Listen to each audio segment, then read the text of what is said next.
नमस्कार लो जी, हम फिर से आ गए हैं। मुद्दा है एसएससी जीडी 2018 क्वालिफाइड छात्र। एक तरफ सरकार कह रही है कि हम अग्निपथ और अग्निवीर जो स्कीम योजना लेके आए हैं उसके थ्रू युवाओं को रोजगार देंगे, देशभक्ति करने का मौका देंगे। वहीं दूसरी ओर पिछले 64 दिन से एसएससी जीडी के क्वालिफाइड छात्र नागपुर से दिल्ली के लिए पैदल मार्च कर रहे हैं।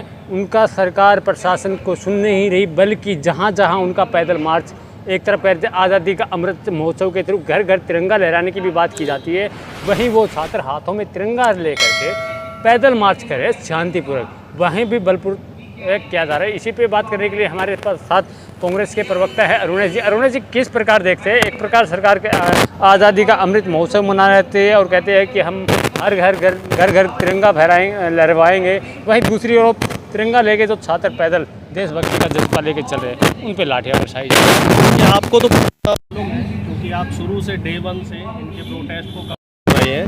ये लोग पहले जंतर मंतर पे इन्होंने 1 साल तक बना दिया, उसके बाद ये बच्चे नागपुर रहे। नागपुर में इन्होंने आमरण अनशन किया, लगभग 80 दिन इनका अनशन चला और उसके बाद वहाँ सरकार के मंत्री उनको झूठे दिलासे दिला के उनको बोला कि तुम्हारी अमित शाह से बात करवा देंगे, तुम्हें ज्वाइनिंग दिलवा देंगे, तुम अपना अनशन तोड़ दो। ये बच्चे इनकी बातों में आ गए। फिर हमने कई बार सुन लिया, हमने पब्लिक को भी सुना दी है। अब जो मुद्दा है सरकार कह रही है कि अग्निपथ के माध्यम से योजना देंगे। अब उसी पे आ रहा हूँ। अब जब ये बच्चे पदयात्रा कर रहे हैं, तिरंगा लेकर शांतिपूर्ण तरीके से ये प्रोटेस्ट कर रहे हैं और ये उनका अधिकार है।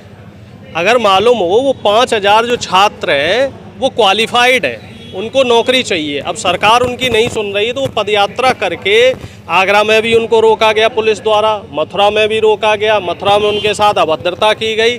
फिर पलवल जो हरियाणा, किस प्रकार की अभद्रता? प्रोटेस्ट को रोका नहीं, उनको ये बोला गया कि ये सब आपके उधर चलता होगा, हमारे स्टेट में ये नहीं चलेगा, हमारे यहाँ का नियम कानून अलग है। और वो पुलिस वाले का जब वो वीडियो वायरल हुआ तब उस पुलिस वाले ने दबाव में आकर आगे बढ़ने दिया। वो पुलिस वाला उन बच्चों को आगे बढ़ने नहीं दे रहा था।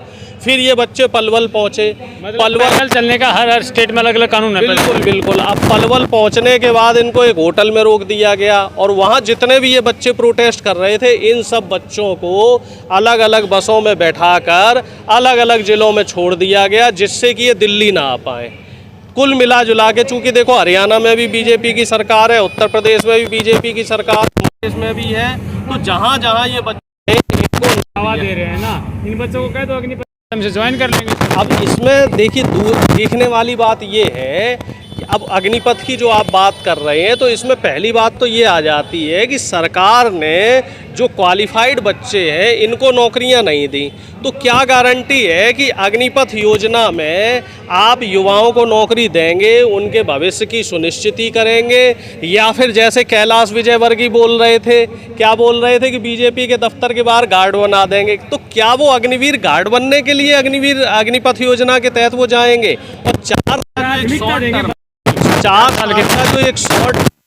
4 साल में वो बच्चा क्या सीख पाएगा? लगभग 1.5 से तो उसका ट्रेनिंग में निकल जाएगा और 1.5-2 साल की वो नौकरी के लिए अपनी जान जोखिम में क्यों डालेगा? और तमाम चीज़ें ऐसी हैं। हम अग्निवीर को भी अगर एक तरफ रख दें तो जो पुरानी चीज़ें चल रही हैं तो उसमें सरकार की मंशा कहीं साफ तौर पे दिखाई नहीं दे रही है कि वो वाकई युवाओं के हित में काम कर रहे हैं। तमाम भर्तियां हैं, चाहे वो हम कह लें आर्मी की भर्तियां हो, 2 साल से आर्मी में कोई भर्ती नहीं की गई जो भर्ती है। ये अग्निवीर योजना तो एक ये एडिशनल स्कीम निकाली है और राजनाथ सिंह जी ने कहा भी है कि आर्मी की भर्तियां होंगी, आर्मी की भर्तियां होंगी, लेकिन ये एक एडिशनल स्कीम है। और रही बात आपका जो सवाल है बजट के ऊपर, तो बजट सरकार के पास पर्याप्त है। अभी राज्यसभा और लोकसभा में बहस हो रही थी और उस बहस में देखिए, लोकसभा और राज्यसभा में आप झूठ नहीं बोल सकते। वहाँ उस बहस में 2 चीज़ें सामने आई। पहली चीज़ तो ये कि सरकार ने अपने जो अमीर उद्योगपति मित्र थे उनका 11 लाख करोड़ रुपए माफ़ किया। इसका मतलब सरकार के पास पैसा है तभी तो माफ़ किया। और दूसरा, जीएसटी के रूप में इन्होंने इस बार 1.5 लाख करोड़ से ऊपर वसूला, ठीक है। और तीसरा, पिछले 6 सालों में डीजल पेट्रोल की पे जो इन्होंने एक्साइज ड्यूटी बढ़ाई है उससे तकरीबन 9 लाख करोड़ रुपए राजस्व वसूला है। तो हर तरीके से इनकी वसूली हो रही है। अब ये वसूली जा कहाँ रही है? अगर ये युवाओं को रोजगार देने में नहीं जा रही है तो जाहिर सी बात है ये वसूली जो है वो उद्योगपतियों को फायदा पहुंचाने के लिए की जा रही है। आज़ादी का अमृत महोत्सव की तरह एक मुहिम चला रहे कि हर घर तिरंगा, लेकिन अगर कोई छात्र, कोई भी भर्ती प्रक्रिया से गुजरा हुआ छात्र, स्टूडेंट कहूँ या कुछ भी हो, वो अगर तिरंगा लेकर दिल्ली की या देश की सड़कों पे पैदल मार्च करता है तो उनके साथ किस प्रकार की राय? देखो साहब, तिरंगा लेकर चलने का, तिरंगे को अपने घर के ऊपर टांगने का, लटकाने का, फहराने का अधिकार देश के हर नागरिक, और हमारा संविधान हमें ये कहता है कि हम तिरंगा लेकर शांतिपूर्ण तरीके से चल सकते हैं। और अगर पुलिस अभद्रता करती है, किसी को तिरंगा ले जाने से रोकती है, तो कायदे में पुलिस के ऊपर कार्रवाई होनी चाहिए। लेकिन यहाँ क्या हो रहा है, यहाँ कार्रवाई किसके ऊपर हो रही है? यहाँ बच्चों के ऊपर कार्रवाई हो रही है। बच्चों को नजरबंद करके रखा गया। ये बताइए, जिस वैकेंसी में वो क्वालिफाइड है, जब सरकार उनको वो वैकेंसी नहीं दे रही है तो वो अग्निपथ योजना के तहत क्यों जाएंगे? और दूसरी बात, वो बच्चे पिछले 3 साल से 4 साल से इंतजार कर रहे हैं। 2018 की वैकेंसी है और उसमें से तकरीबन 40% बच्चे ओवर एज हो चुके हैं। आप भी उन बच्चों को उकसाते हैं, सब रोजगार अपने ये पकौड़े तलवाइए। देखो, उकसाने का जो काम है ये बीजेपी के लोग करते हैं। हम सिर्फ सरकार से जो आप लोगों ने अपोजिशन के लोगों ने बच्चों की 4 साल खराब करवा दिए। अब तक वो सब रोजगार करते हैं, दूसरी भर्ती प्रक्रिया करते, अब तक वो कामयाब हो जाते। अब मुझे एक बात आप ये समझाइए कि सरकार का काम क्या होता है, सरकार की क्या जिम्मेदारी है? सरकार जो टैक्स ले रही है और सरकार जो सत्ता में बैठी हुई है, तो इनकी अहम जिम्मेदारी क्या है? युवाओं को रोजगार देना, अच्छी शिक्षा देना, अच्छी चिकित्सा व्यवस्था देना, किसानों की मूलभूत सुविधाएं पूरी करना, और जो देश का गरीब और मजदूर तबका है इसका ख्याल रखना। अपोजिशन का क्या काम है? अपोजिशन का काम है सरकार की जो गलत नीतियां हैं उनका विरोध करना, सरकार को सही सलाह देना। लेकिन पिछले कुछ दिनों में ये देखने को मिला कि अपोजिशन को उसका काम नहीं करने दिया जा रहा है। अपोजिशन अगर सरकार का विरोध करता है तो उसके ऊपर मैं आपकी ही बात बड़ी कर रहा हूं। सरकार की गलत नीतियों का जो विरोध करता है उसी के ऊपर ईडी के छापे लगाने का काम किया जाता है। अब मुझे एक बात बताइए, क्या बीजेपी के किसी एक नेता के ऊपर ईडी का छापा पड़ा? क्या बीजेपी के जो अभी 300 करोड़ रुपए का उत्तर प्रदेश में पीडब्ल्यूडी घोटाला में राहुल गांधी, आप कहना चाह रहे राहुल गांधी और सोनिया गांधी पाक साफ है?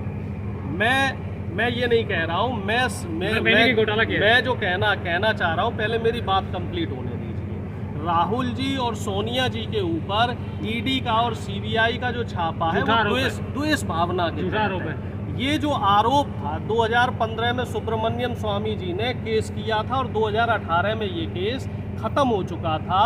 और अगर इस तरीके से कभी भी रीओपन हो सकता है सर, रीओपन हो सकता है, लेकिन उसमें फिर जांच होती है, डायरेक्ट छापे नहीं पड़ते हैं, उसकी एक प्रक्रिया होती है, एक न्यायिक प्रक्रिया होती है। जांच के लिए बुलाए, छापे कहाँ पड़े? अभी कल ईडी के छापे पड़े, नेशनल हेराल्ड के तमाम दफ्तरों पे कल ईडी के छापे डाले गए हैं। और ये क्या है, ये द्वेष भावना के तहत इस तरह का काम जांच में सहयोग करने के लिए बुलाया जाता है, तो आप सड़कों पे आ जाते हैं। युवाओं के साथ सड़कों पे आप उतरे तो सभी जगह देखो, युवाओं के साथ सड़कों पे नहीं है क्या? बराबर जो युवाओं के मुद्दे हैं उनको कौन उठा रहा है? पिछले 2 दिन से सदन में महंगाई और जीएसटी के लिए बहस हो रही है, और परसों 5 तारीख को प्रधानमंत्री मोदी जी के आवास का, संसद का और तमाम जो राज्यों में जितने भी राजभवन है सबका घेराव किया जाएगा और ज्ञापन दिया जाएगा। और किस लिए दिया जाएगा? महंगाई, भ्रष्टाचार और जीएसटी और इसके अलावा अग्निवीर, इन चारों के खिलाफ ज्ञापन देके घेराव किया जा रहा है। इन चारों के खिलाफ ज्ञापन देके घेराव किया जाएगा कि इनकी आड़ में ईडी के खिलाफ नहीं। देखिए, ये काम भारतीय जनता पार्टी का पिछले 8 सालों में भारतीय जनता पार्टी ने ईडी का दुरुपयोग किया। कांग्रेस के समय तकरीबन 400 से 500 छापे पड़े थे पिछले 10 साल जब कांग्रेस की सरकार रही। और बीजेपी के शासनकाल में सिर्फ 1 साल में 2020-21 की बात कर रहा हूँ, तकरीबन 1100 से ज्यादा कांग्रेस के टाइम में जितने घोटाले हुए थे, एक भी नहीं हुआ बीजेपी के टाइम में। पहले मेरी बात सुनिए। और उसमें से 0.5% लोग दोषी पाए गए हैं और 99.5% लोग बाइज्जत बरी हुए हैं। तो कुल मिला जुला के ये है झूठे आरोप थे, झूठे आरोप से बरी हुए। और कुल मिला जुला के बात ये है कि दोष जो लगाया जा रहा है ये द्वेष भावना के तहत लगाया जा रहा है। अब झारखंड में भी सरकार गिराने का काम शुरू हो गया है। महाराष्ट्र के बाद अब इनका अगला टारगेट झारखंड की तरफ आ गया है। तो जो झारखंड में, जो मैं आपके चैनल के माध्यम से निवेदन कर रहा हूँ सरकार से कि झारखंड में जो ईडी के छापे वहाँ भी डाले जाएं। जो पैसा पकड़ा गया है कांग्रेस के नेताओं पे या जो व्यापारियों पे पैसा पकड़ा गया है, तो उसकी भी ईडी के द्वारा छापे डाल के जानकारी ली जाए। और इसके साथ ही एक बुंदेलखंड एक्सप्रेसवे है जिसमें कई जगह गड्ढे हो रहे हैं, तो प्राकृतिक आपदा है, उसकी भी जांच की जाए। बाकी एक्सप्रेसवे पे गड्ढे क्यों नहीं हो रहे हैं? तमाम एक्सप्रेसवे बने हैं, चाहे वो गोरखपुर का एक्सप्रेसवे हो, लखनऊ का एक्सप्रेसवे हो, चाहे वो नोएडा का एक्सप्रेसवे हो, तमाम एक्सप्रेसवे बने हैं। उन पे गड्ढे क्यों नहीं हो रहे हैं? सिर्फ बुंदेलखंड एक्सप्रेसवे पर ही इसी तरह की खामियां क्यों देखने में आ रही हैं? आखिर ऐसी क्या जल्दबाजी थी प्रधानमंत्री जी को कि पूरी जो है पुष्टि करने की बजाय पूरा उसको देख लेते, पूरा मुस्तैदी से जो एक प्रक्रिया होती है एक्सप्रेसवे पे चेकअप की, तो वो प्रक्रिया पूरी हो जाती, उसके बाद उद्घाटन हो जाता। और इसके साथ ही जो PWD का एक 300 करोड़ का घोटाला आया, तो उस पर भी ईडी की कार्रवाई की जाए। उस पर सरकार मौन क्यों है?